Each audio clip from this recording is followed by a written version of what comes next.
오늘은 우리가 이항분포에 대해서 한번 살펴보도록 하겠습니다. 아마 그 이항분포라는 용어에 대해서는 많이 들어서 익숙하실 겁니다. 그죠? 그런데 우리가 이제 확률 변수를 정의를 하고 나서 그 확률 변수가 가지는 함수에 대해서도 이야기했죠. 이제 그 부분에 대해서 또 정의되는 분포가 있습니다. 그거에 대해서 한번 설명해 보도록 하겠습니다. 1회 시행에서 어떤 사건 A가 일어날 확률이 P로 일정할 때 n번의 독립시행에서 사건 A가 일어나는 횟수를 확률 변수 X라고 잡아주시면요. 그때 X의 확률 질량 함수는 이렇게 생긴다라고 합니다. 많이 보던 폼이죠. 뭐냐면 우리가 독립시행의 확률을 구할 때 그때 봤던 그 식과 동일합니다. 왜 그러냐면 우리가 지금 이 이항분포의 배경이 되는 게 뭐냐면 n번의 독립시행입니다. 그러니까 독립시행을 배경으로 해서 우리가 확률을 정의했기 때문에 확률에 대한 식은 독립시행의 확률을 구하는 공식과 동일할 수밖에 없게 되는 거죠.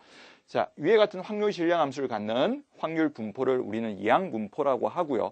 이항분포를 결정할 때 두 가지 값이 필요합니다. n이라고 하는 시행 횟수와 p라고 하는 매번 할 때 독립시행에서의 한 번 일어날 때 그 확률이죠. 그 P가 정의가 되면 우리는 이것을 이항분포라고 하고 쓸 때는 B에 괄호하시고 n, P로 표현을 해주시면 되겠습니다. 그래서 만약에 내가 주사위를 던지는 시행에서 주사위를 10번 던지는데 3의 배수가 나오는 사건을 확률 변수로 정의를 하셨으면 3의 배수가 나올 확률은 3분의 1이 되겠죠. 그렇게 되면 시행의 수 10번, 10의 3분의 1 이렇게 확률 변수에 대해서 정의할 수 있겠습니다. 한번 적어볼까요? 적어보고 확인하고 넘어가겠습니다.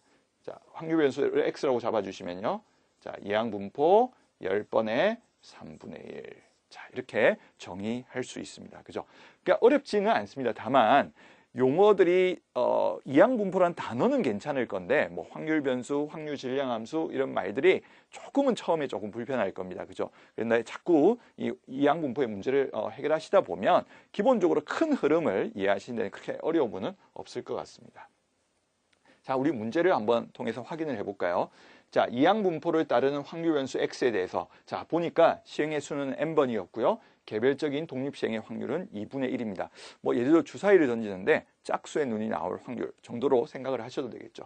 자, 이 확률 변수 X에 대해서 자, X는 2가 될 확률과 그 다음에 X는 1이 될 확률의 15배가 같다가 성립할 때 자, n의 값을 그러니까 시행의 수를 구해보라는 거겠죠. 그래서 우리가 아까 여기서 말하는 이항분포에서의 확률 질량 함수는 독립시행의 확률을 따르고 있기 때문에 우리는 독립시행의 확률의 공식을 그대로 이용을 해서 이 문제를 해결할 수 있겠습니다. 자, 확률 변수가 2, 그러니까 2번이죠. 2번이 일어나는 거니까 자, n번 중에 자, 2번. 그죠? 확률은 2분의 1이니까 2분의 1이 2번 일어나고요. 자, 또 여사건, 2분의 1에 대한 여사건이 n-2번 일어나겠죠. 그 다음에 자 15배를 해주시고요. 아래에다 적겠습니다. 15배에다가 x는 한 번이니까 한 번 일어나고 그 다음에 2분의 1이 한 번, 2분의 1이 n-한 번 되겠죠. 그러니까 여러분이 잘 알고 있는 독립시행의 확률을 쓰기 때문에 그렇게 어렵지는 않을 것 같습니다. 자, 보면 2분의 1이 n개씩에서 동일하네요. 자, 그래서 여기 다 약분의 되겠고요. 자, 이쪽은 자, n에 n-1에 자, 2를 나눠주시면 되겠죠. 자, 조합의 공식이었고요. 이쪽은 15n이 되겠습니다. 자, 우리가 n은 시행 횟수이기 때문에 자연수겠죠. 그러니까 바로 약분도 가능할 거고요. 자, 넘어가서 30이 되고 넘겨주니까 31번의 시행 횟수입니다. 자, 이 문제를 풀면 답은 30이 나오는데 한번 문제를 다시 해석해 보시면 결국 이런 이야기죠.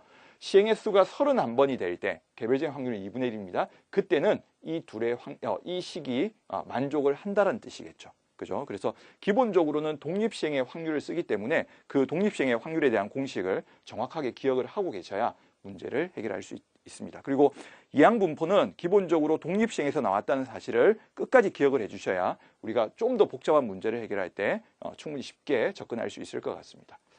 자, 그러면 우리가 이제 이항분포에서 기본적으로 우리가 확률에서 그러니까 확률 분포를 해석하는 데 있어서 기본적으로 가장 중요한 게 평균과 분산입니다. 그러니까 어떤 집단을 설명을 할 때 우리가 그 집단의 평균을 알고 그다음에 분산을 알게 되면 그 집단에 대해서 대략적인 형태, 물론 전부 개별적인 데이터를 다 알 수는 없겠지만 기본적인 정보를 얻을 수가 있겠죠. 그래서 우리가 보통 확률 변수가 정해지면 평균과 분산을 대해서 이야기를 합니다.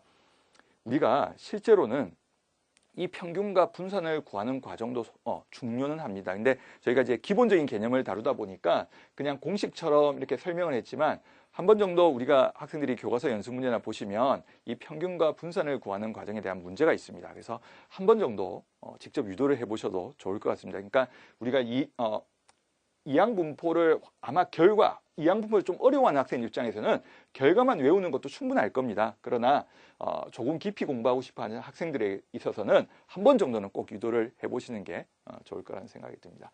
자, 그럼 평균을 볼까요? 평균은 시행횟수와 확률을 곱한 NP입니다. 근데 잘 생각해 보시면 평균은 좀 납득이 되지 않나요? 우리가 주사위를 10번 던졌는데 주사위 10번 던져서 짝수의 눈이 나올 확률이 2분의 1이면 우리가 그냥 기대를 할 게 5번 정도 짝수가 나올 거라고 기대를 하게 됩니다. 물론 내가 주사위를 10번 던진다고 해서 짝수가 무조건 5번 나오는 건 아니죠. 진짜 10번이 나올 수도 있고 한 번도 안 나올 수도 있습니다. 그러나 우리가 말하는 평균이란 것은 기대값을 의미하죠. 그러니까 그 정도 기대가 되어진다라는 것을 의미합니다. 그래서 우리가 5번 정도 기대가 되어진다는 그 의미를 평균으로 해석을 해도 좋겠죠. 그래서 평균은 NP가 되고요. 자, 분산은 N과 P를 곱한 그 평균을 구할 때 그 공식에 Q를 더 곱해줍니다. 당연히 Q는 1-P가 되겠죠. PQ의 합은 1이 되기 때문에 그래서 분산의 공식이고요. 분산에 우리가 제곱근을 씌워주시면 NPQ 물론 표준편차는 양수가 됩니다. 그죠? 표준편차는 루트의 NPQ고 양수라는 사실도 기억을 해주시면 좋을 것 같습니다. 그래서 자 이것을 적용해서 우리가 문제를 한번 해결해 보도록 하겠습니다. 자, 시행횟수가 100번이고요. 개별적인 확률이 P를 따르는 이항분포입니다. 그래서 학생들이 이항분포의 식을 보실 때는 항상 시행횟수와 확률이라는 관점을 가지시고 접근을 꼭 해주셔야 되겠습니다. 자, 이 확률 변수 X에 대해서 평균과 표준편차가 서로 같도록 그러면 우리가 평균과 그죠? 표준편차가 같도록 자, 이렇게 제곱근을 씌워야 되니까 불편하니까 우리 제곱을 해버릴까요? 자, 평균의 제곱 그러면 분산이 되겠죠. 자, 얘를 만족하도록 하는 P의 값을 정하자. 근데 P는 0보다 크고 1보다 작다는 겁니다. 자, 우리가 평균은 NP였죠. 그런데 제곱을 해야 되니까 만의 P의 제곱이 될 거고요. 자, 분산은 NPQ였죠. 그래서 100의 P의 Q 대신에 1-P로 적겠습니다. 자, P가 0과 1 사이니까 약분이 연산을 하셔도 되겠네요. 그리고 100을 또 나눠주시고. 자, 이렇게 하시면, 자, 넘어가면 101P가 되고요.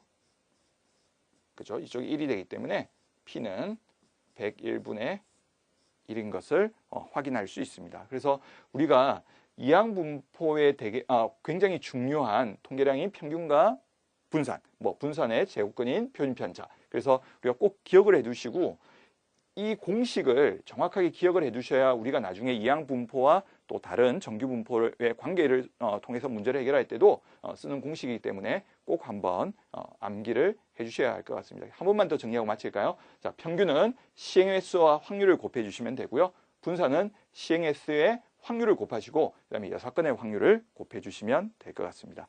예, 이항분포는 여기까지 하도록 하겠습니다.